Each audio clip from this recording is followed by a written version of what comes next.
Hello, you're welcome to my channel. My name is Adora and this is my channel. Now, if you are just seeing this face for the first time, thank you very much for stopping by. And I do hope that before you get to the end of this video, you will have a reason to subscribe. Now, if you are a fanatical born-again Christian, please, I beg you, don't watch this video. No, I'm just joking. But if you are the type of Christian that takes things too serious, I don't know if this video is going to offend you. I'm sorry, but this is my opinion because it's my journey, so it's my story.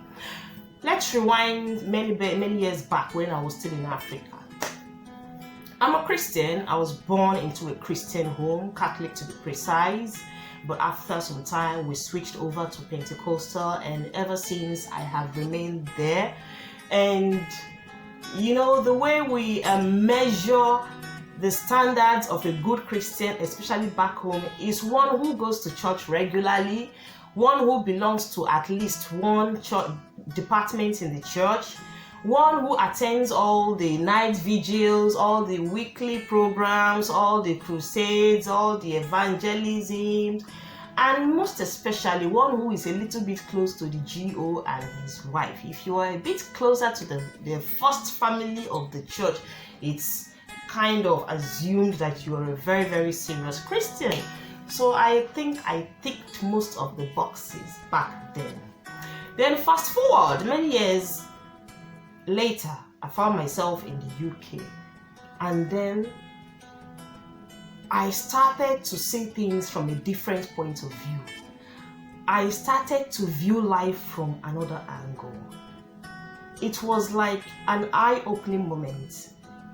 It was like, I wouldn't know how to explain it, but it was like a rebirth. Now, I don't know if it's a rebirth for good or for bad, but all I know is that something changed somehow. You know, when I came into the UK, what happened to me is what some people will assume as backsliding. Oh, she is backslided. She doesn't take the things of God seriously anymore. She doesn't go to church anymore. She doesn't believe in some things like she used to do. She doesn't this, she doesn't that. But it's far from it. What I will say now that has happened to me is that I am no longer as gullible as I used to be. I am no longer as easy to be manipulated as I used to be. I am no longer sitting down and just daydreaming, giving myself some unnecessary fantasies on what heaven or hell should be, because I have come to understand it in a very simple way, how these things should be or should work. Now, if you ask me what has changed, I will say a lot of things have changed.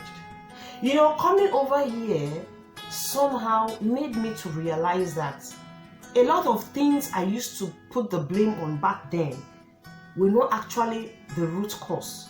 A lot of reasons I held as, okay, this is the factor why maybe people are not making it, or this is the reason why this is not happening the way it should be, or this is the reason why this happened like this, is because of demons, is because of family problems, is because of spiritual issues, is because of one witch or one wizard or one witchcraft or one person doing you something or not doing you something and all that.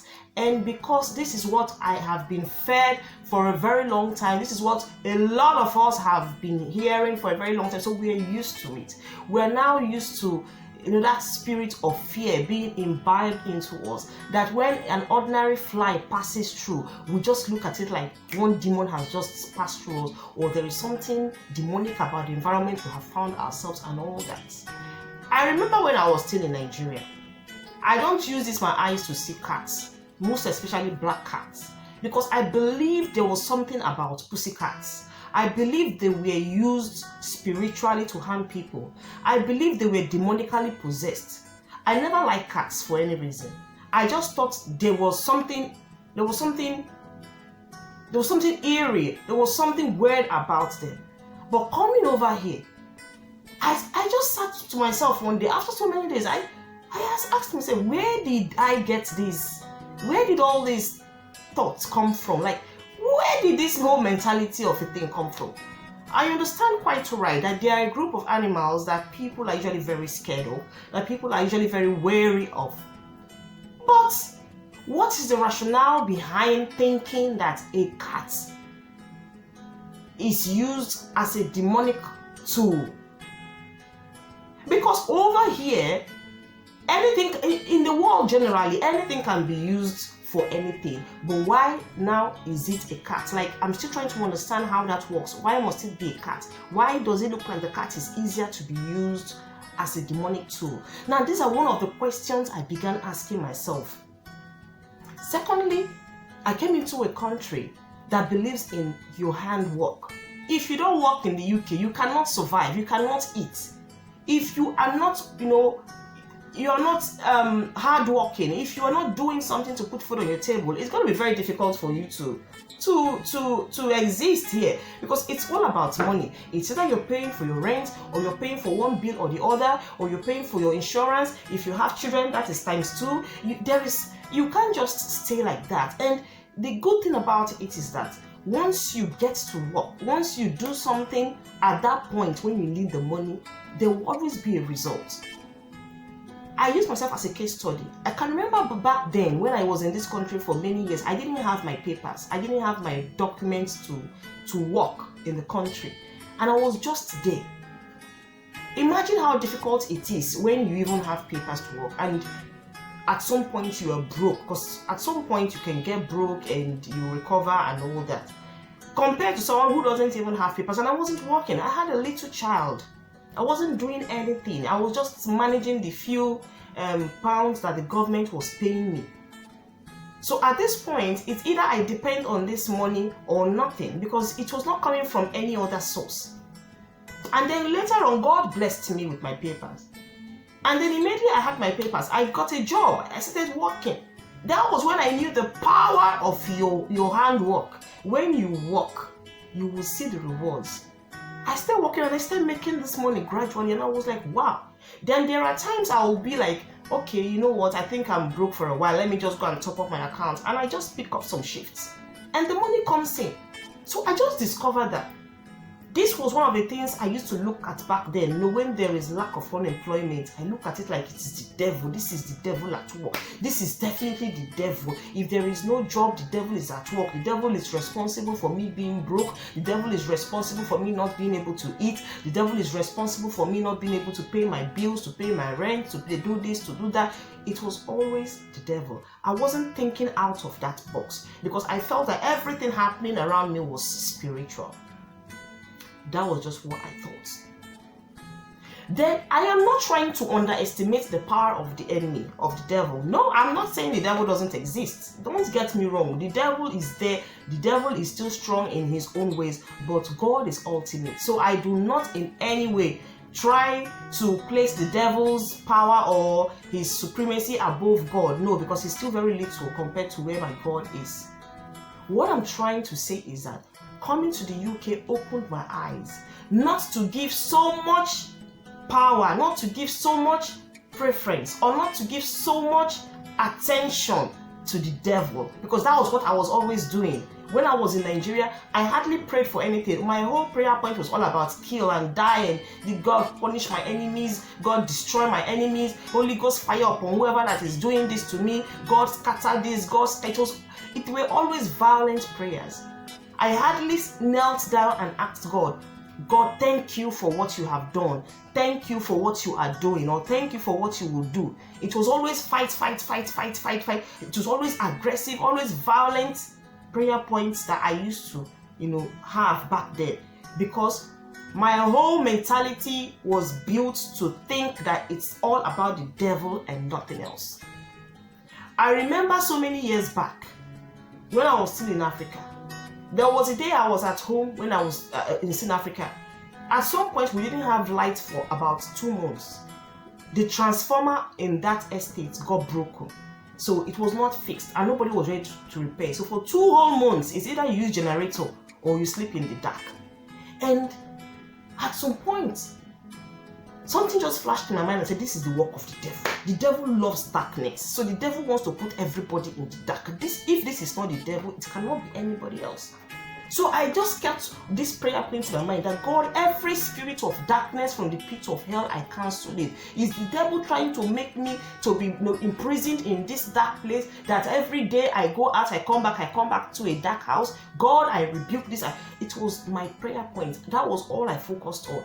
I never thought about anything that could build me. I never thought about anything that could make me more progressing in life, apart from how to pray about things that is always about fire, anger. The prayer that is always laced with anger, prayer that is always laced with frustration, prayer points always laced with aggression. That was the kind of prayer I was used to. But now I know better. Now I know that if you don't have light for a long time, it's not the fault of the devil. It is the fault of the government. The government who has refused to give you electricity. Because in every society, electricity is key. That's the primary, power that every country, every nation, every society depends on. Because once there's electricity, everything falls in place. If you are a businessman now, in most of the businesses, you need electricity to function properly. You need electricity to work effectively. Because when there is no electricity and you are buying fuel, you're buying diesel to power a generator or what is it, so that your business can remain in existence, you are putting the profit from your business into buying diesel and fuel every time. So you are not making any profit for yourself. It's still going into that. You're wasting money. And you see how this whole circle goes on. You make little money from your business. You pour it back into generator or fuel or diesel, whatever it is. And you still, at the end of the day, you make little money. Nothing is really being saved. But because in my mentality back then, I thought all this was just the work of the devil. The devil doesn't want me to have a savings. The devil does not want me to keep things to myself. The devil does not want me to build myself financially. The devil this, the devil that. But now I know it's not the devil. Because when you are in a society where you have constant electricity, right here, sir, the electricity is so much that we have to turn it off. Like when you don't need it, you turn it off to save power, to save money. When you're in a society where you have constant electricity, tell me how you will not function. Tell me how you will not work effectively. If, for instance, I have a business, maybe a cold room business where I sell frozen foodstuffs like frozen fish, frozen chicken, and all that. Why would my foodstuffs ever spoil? Why would they rot in the fridge? Why would they have to be decayed and I will throw them away? Why? I can't. It can't happen because there's constant electricity to power the freezer, to maintain it, to store it, to preserve it. So by so doing, I am in business. And at this point, you're not even thinking of, oh, devil. So it was when I got into this country, I began the act of thanksgiving to God. That I began to change my prayer points. I began to see God from a different point of view. Each time I kneel down, I say, God, I thank you for life. I don't even say, God, I thank you for money. No. Because a lot of people have died. They didn't take their money with them. When there is life, there is hope. So I say, God, I thank you for life. I thank you for my children. I thank you for the breath of fresh air I receive. I thank you for taking me out and bringing. I thank God because I just look at it like enough of the violence, enough of the fighting, every day. It has not changed anything. It hasn't changed anything. My other mentality that changed when I got here was that you do not see everybody sleeping in the church 3 days, 4 days a week in the UK. How? How do you want to do it? To sleep, you go for a church program and you sleep there for 3 days, for 4 days, for 5, 6. Aren't you going to work? Don't you have children that you can do the school runs with? Are there no other commitments that you have? And even at that, upon saying, they go church every day, God is still doing it. Now, are you asking God, how does He do these things when you don't even go to church every day? Compared to when I was back home, when we literally sleep in church. Almost every day of the week, you're in one church program or the other, you're in one church program or the other, we're in one church program or the other, and each of these days you spend in church you have used your work time, you have used the time you would have used to make money, you've spent it in the church. Now, this is why I said it's a very sensitive topic to the Christian and born-again fanatics, because if you think sleeping in the church 24 hours a day is the way to go, that's fine for you. It's your opinion. That's, it's good. Everyone's life is different. But I'm trying to tell you how it has worked for me. Because I cannot see myself sleeping in the church in the UK or anywhere else again for as long as 3 days, 4 nights, 5 nights. I don't think there is a manual as to how to serve God. That is the problem I saw back then. So everyone had this thinking or this intuition that there was a particular mode you have to follow or a particular method you have to follow to serve God, for God to listen to you, for God to hear your prayer. So it has to be this, like this, like this pattern, this pattern. But there is none. God understands each and everyone's heart desires. In your closet, He hears your voice. I came to a country where dignity in labor is key. Even if you're a cleaner and you work, you will make your money. That one is certain. Facts. You will make your money. So people depend on this money to feed. They depend on this money to run things. They will not spare these times just to go and sleep in a particular building because they want to talk to God. God, I believe, is everywhere. It was when I came to the UK I discovered the key to having a personal relationship with God.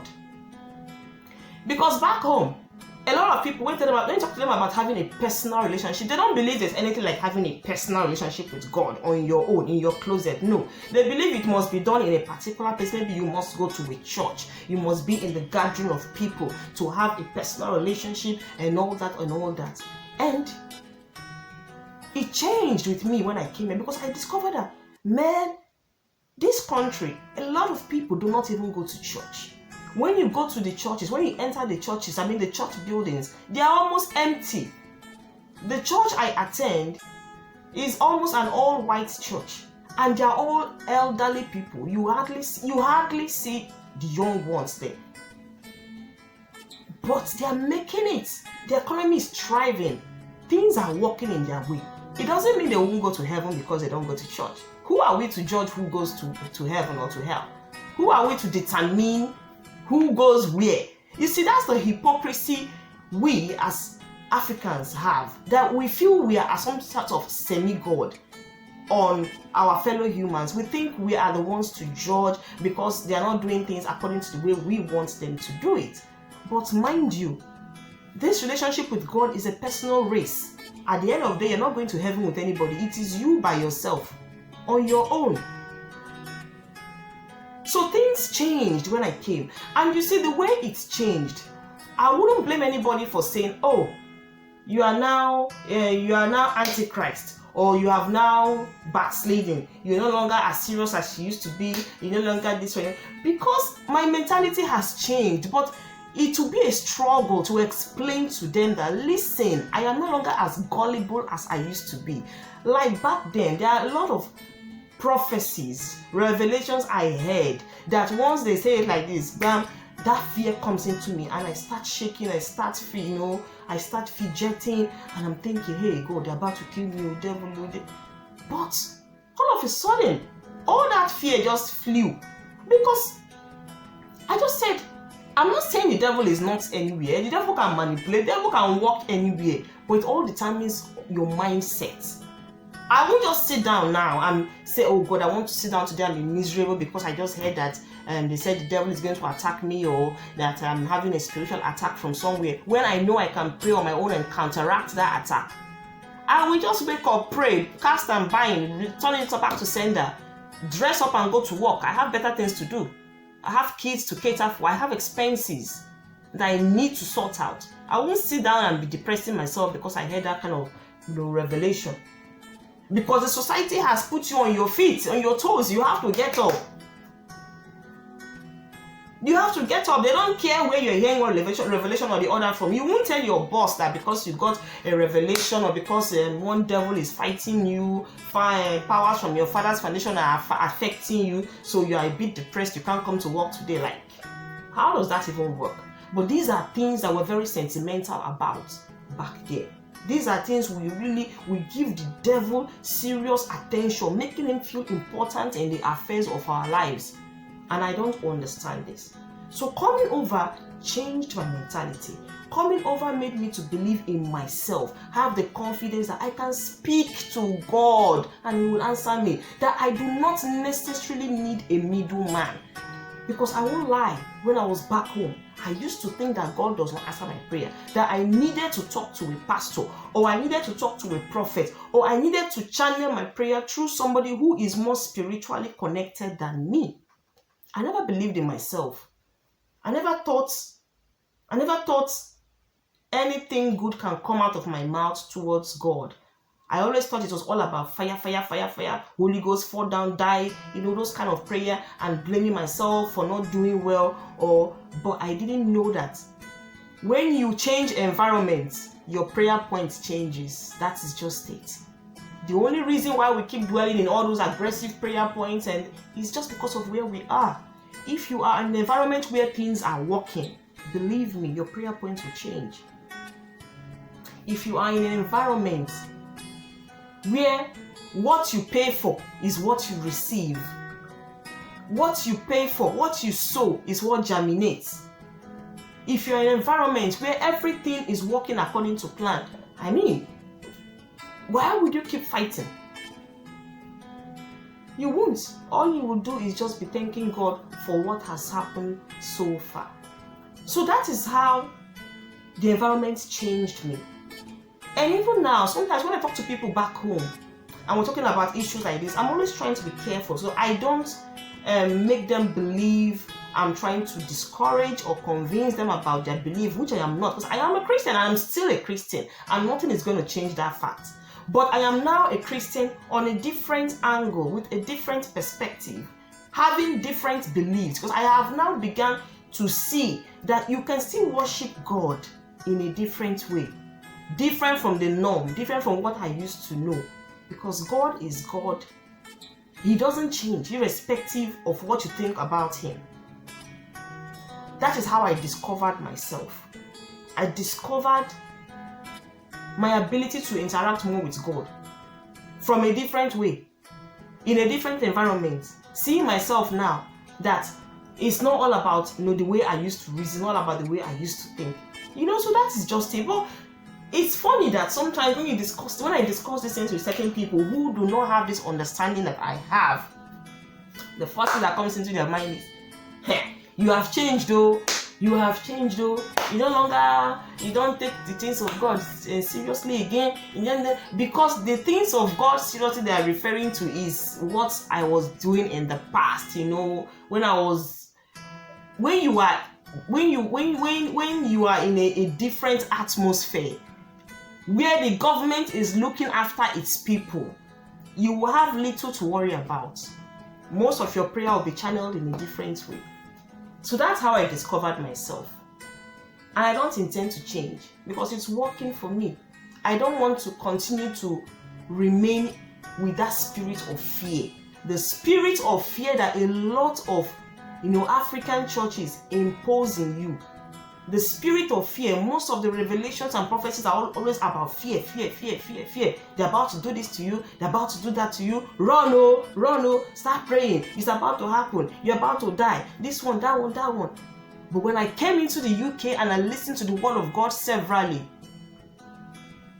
it's melted my heart. It's melted away those fears that has built up in me for a very long time. I listened to the word of God severally from different preachers, from different altars, from different platforms. And I can tell you that for real, there is a difference. Most of the preaching is always about salvation. It's always about, the kind of preaching you will listen to and you will feel so relaxed.